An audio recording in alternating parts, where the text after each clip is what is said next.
Good afternoon everyone. আজকে আমি বানিয়ে ফেলেছি গরম গরম রুটি, গরম গরম আলু ভাজা, সাথে নিয়েছি একটুখানি আচার। একটা রুটি খাবো কারণ আজকে আমি একটু খাবো ফল, যেটা আমি একটু পরে দেখাচ্ছি। এটা আগে খেয়ে নিই, একটু রেস্ট নিয়ে তারপরে খেতে হবে।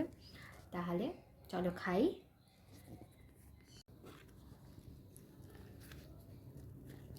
গরম গরম রুটি খেতে বেশ ভালোই লাগে। আমার শীতকালে ভাত খেতে অতটা আমি পছন্দ এমনিও করি না, তো সেই জন্য আমি রুটিটাকে বেশি প্রেফার করি।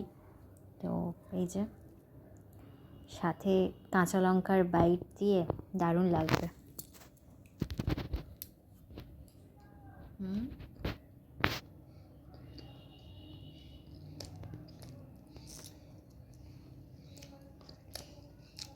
সাথে একটু আচার,